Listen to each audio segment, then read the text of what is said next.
Bonjour et merci beaucoup pour être avec nous dans la connaissance de soi-même. Aujourd'hui, Herman Reyes va vous parler. Je vais expliquer la conférence numéro 39 de phase A.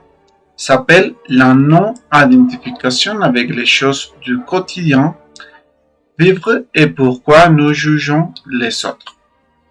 C'est une conférence, c'est un sujet très génial parce que on va apprendre diverses choses qui normalement on vit. Donc, quel est l'objectif? C'est apprendre à ne pas s'identifier aux autres pour que la conscience ne s'endorme pas.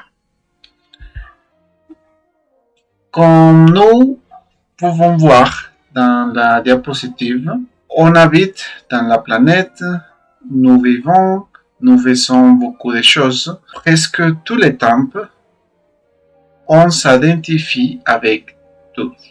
Par exemple, la politique, la guerre, la tristesse, les problèmes d'argent, toutes les choses vont nous identifier et par conséquent, on va finir et on va terminer comme elle. Triste, sans savoir quoi faire, quel chemin. Et quelquefois, on ne trouve pas la raison de vivre, la raison d'exister. Mais aujourd'hui, on va apprendre à ne pas s'identifier aux autres pour que la conscience, la partie divine, l'essence, commence à actuer et on va commencer à trouver des solutions pour la vie, pour les choses. Du but, c'est quoi s'identifier? D'accord? S'identifier, c'est être identique à un défaut. Quand on s'identifie, la conscience s'endort, la veille se perd. La veille spirituelle, la capacité de s'auto-observer. Par exemple, on peut voir clairement que si j'ai des pensées d'orgueil, je veux être un humain orgueilleuse. Si j'ai des pensées de la paresse, je vais être une personne paresseuse. Si j'ai des pensées de colère, de crier et chercher des problèmes avec les autres, finalement, mes actions vont m'amener à vivre des situations de la violence, des problèmes. Comme c'est pour ça, mes amis, que il est très important d'identifier quel type de défaut psychologique active mon corps et me fait actuer avec l'ego. D'accord? Vous pouvez voir l'image. Si j'ai des défauts de la colère, finalement, je vais finir avec colère, je vais lutter avec les autres. D'accord?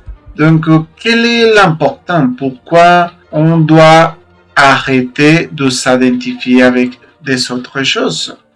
Parce que ce qui doit nous intéresser, c'est l'être, la partie divine, parce que l'être est immortel.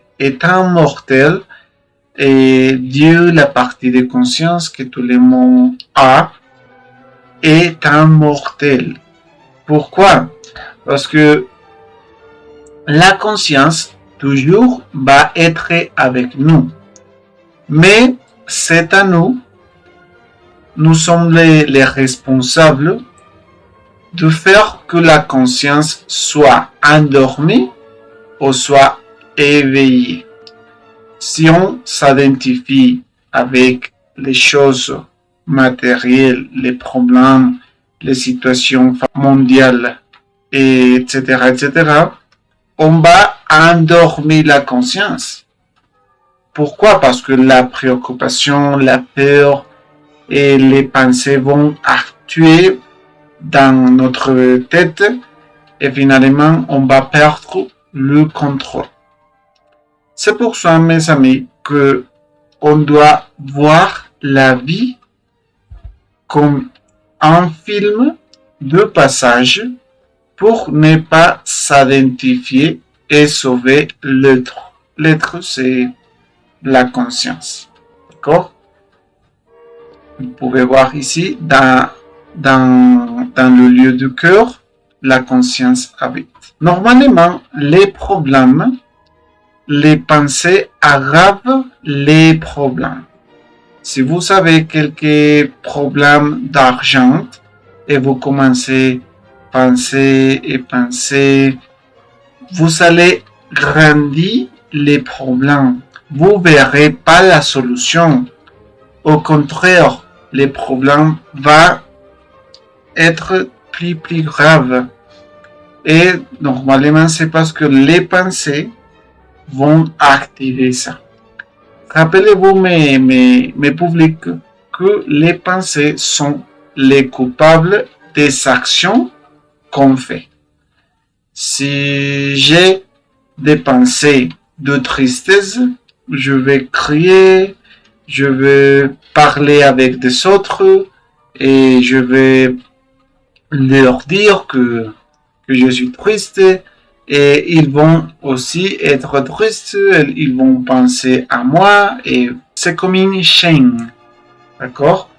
C'est pour ça que si vous avez quelques problèmes, quelques situations difficiles dans la famille, le travail, l'école, l'université ou quelque chose, la meilleure manière pour arrêter ça, c'est éliminer chacun des défauts qui participent dans ce moment. Comment les éliminer? Un pour un, la pétition. Mère divine, élimine ce défaut. Mère mien, élimine ce pensée, cette préoccupation, etc., etc. Logiquement, vous devez dire ça de manière mentale. En silence, vous voyez, vous visualisez le défaut et rapidement, vous l'éliminez. Mère divine élimine ce défaut. Et aussi, vous pouvez éliminer les émotions, les sensations du corps. Vous pouvez les éliminer. Mère divine élimine ce défaut. Donc, ici, pour arrêter de penser aux problèmes, rappelez-vous que les problèmes obéissent à la peur. Tous les problèmes qu'on a obéissent à la peur, appartiennent à la peur. Donc, attraper le taureau par les chiots, cela veut dire tuer les défauts qui sont derrière la peur pour que le problème disparaisse. Si vous avez quelques problèmes d'argent, vous allez trouver la peur. La peur actue dans ce moment-là. Si vous avez des problèmes d'amour, probablement vous avez la peur de perdre cette personne. Ou également la famille, etc. Donc, qu'est-ce qu'on doit faire? Attraper le taureau par les chiots. Cela veut dire effacer les problèmes. Éliminer la peur. La peur, c'est la conséquence de nos problèmes. Ils sont derrière de la peur. D'accord? Et logiquement, la manière d'éliminer la peur, c'est égal.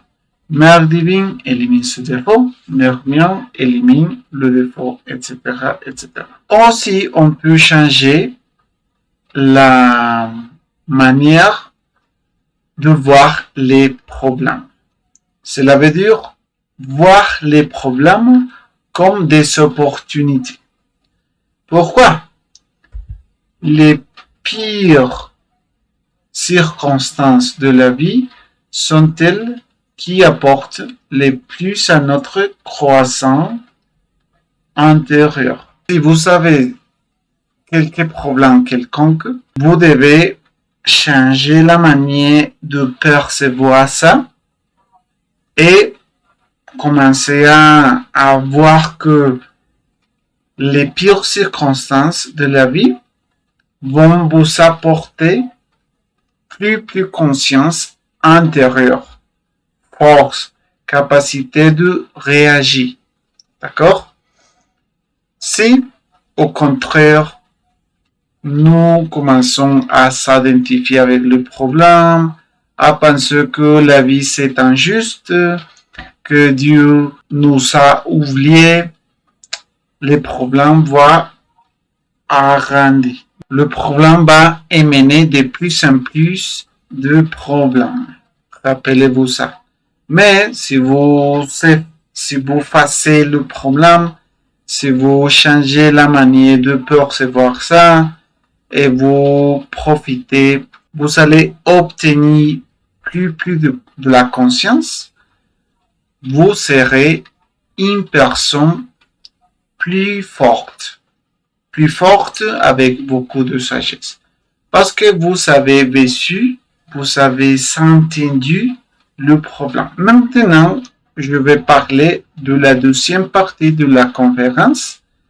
Pourquoi on juge les autres? C'est la deuxième partie. À un moment donné, ce qui nous dérange chez quelqu'un est quelque chose que nous portons.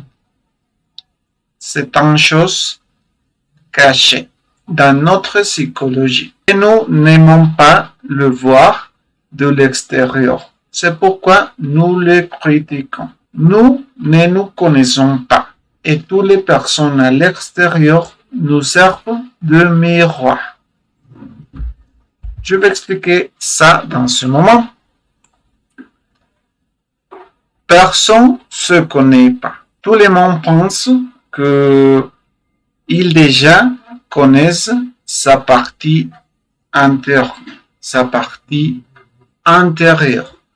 Mais ça c'est faux parce que on ne connaît pas pourquoi nous sommes paresseuses, pourquoi on critique, pourquoi on sent de la peur, pourquoi la vie marche comme ça. Et malheureusement, on juge les autres sans savoir pourquoi les personnes actuent comme ça. C'est très très triste, c'est la réalité, mais toutes les personnes critiquent les choses qu'ils connaissent pas. Et le plus grave, c'est que toutes les choses qu'on critique, c'est parce que ces types de choses sont dans notre monde intérieur, dans notre psychologie.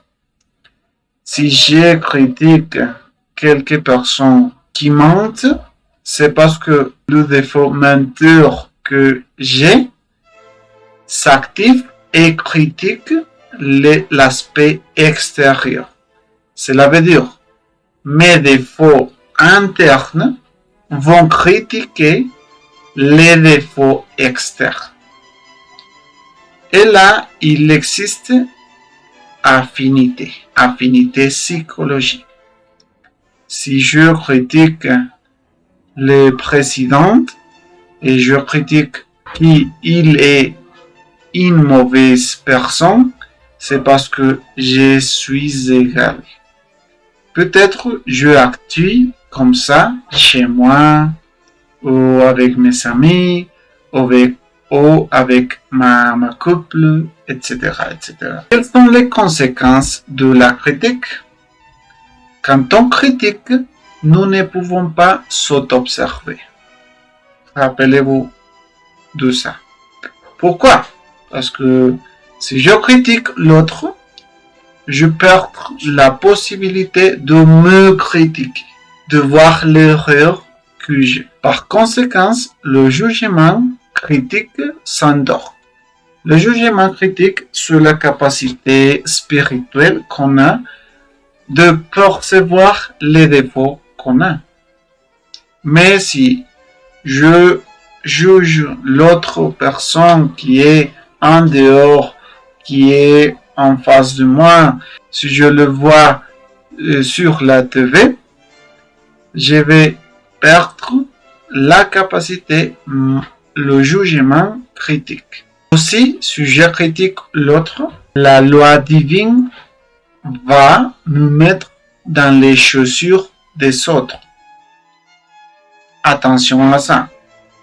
Si je critique que ma voisine elle lutte tout le temps avec, je ne sais pas, les filles, la couple, les autres, et je tous les jours dis, ah, mon voisin c'est irresponsable, il tout le temps fait les mêmes choses, et je ne sais pas comment actuer avec lui, etc., etc. Plus tard, dans quelques moments déterminés de la vie, la loi divine va me mettre dans les chaussures de cette personne. D'accord? C'est pour ça, mes amis, que si je critique, je serai critiqué. Si je parle mal des autres, les autres vont parler mal de moi. Ce jugement que nous avons rendu est une calomnie. Pourquoi? Parce que je ne sais pas pourquoi, quelles sont les raisons que la personne actue comme ça. Je vais créer une mauvaise relation avec la personne jugée. Normalement, dans le travail, dans le bureau, je commence à critiquer l'autre avec mes pensées. Et plus tard, la personne va me regarder d'une manière de colère. Et je pense, mais pourquoi la personne a changé la réaction avec moi, la relation? Pourquoi mes pensées vont activer la télépathie et la personne va sentir que je pense mal de lui ou d'elle. D'accord? C'est pour ça, mes amis, Mère divine élimine ce défaut. On doit arrêter de critiquer les autres, de signaler l'autre. Je dois me signaler et voir quand j'ai fait l'action que je critique. Quand j'ai menti. Quand j'étais irresponsable comme la personne que je critique. Ça va me permettre de comprendre l'autre et ça va me permettre de changer la relation avec les autres et le plus important, la conscience va être éveillée. Le cœur, la partie divine, va s'activer dans ma vie. Et finalement, on va gagner le karma. Nous n'avons pas le droit de critiquer les autres. Personne ne nous a donné le droit de faire ça. Si nous faisons ça, on va gagner le karma. Qu'est-ce que c'est le karma? C'est que je donne, je reçois. Si je donne amour, je reçois amour. Si je donne de la critique, je veux recevoir de la critique. Quels sont les avantages de combattre ces erreurs? Il y a beaucoup. La conscience ne va pas s'endormir. Nous récupérons les jugements critiques. La mort en cours va être impressionnante et nous avancerons en le travail intérieur. Si je commence seulement à critiquer, à me critiquer, à voir mes erreurs, pas les erreurs des autres, mais les miens, je vais changer totalement et je vais éveiller la conscience. Je vais couper, décapiter le défaut et je vais récupérer la conscience. Bien? Rappelez-vous de ça. Et finalement, la clé est de toujours diriger l'observation vers le monde intérieur pour découvrir dans quel pôle nous sommes. Rappelez-vous de la clé. Autrefois, La clé est de toujours diriger l'observation vers le monde interne pour découvrir dans quel pôle nous sommes. On doit commencer à voir notre défaut, pas les autres, parce que n'importe qui est responsable de la vie de soi-même. On doit être responsable de notre propre vie. Bien, et pour finir avec la session d'aujourd'hui, je vous invite à la suivante conférence, c'est la numéro 40 de phase A, appelée le sacrifice pour l'humanité. Si vous avez des questions sur cette conférence, vous pouvez les écrire dans la section de commentaires. On a aussi notre groupe de WhatsApp et là, nous partageons les conférences et nous partageons des questions et aussi nous parlons avec des autres participants pour la communication, l'interaction, etc. Et vous seulement pouvez cliquer sur le lien d'ici dessous et vous serez connecté avec notre groupe de WhatsApp.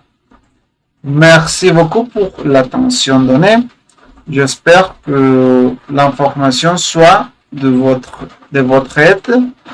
Et rappelez-vous de laisser vos questions et on va les répondre immédiatement. Merci beaucoup et à la prochaine.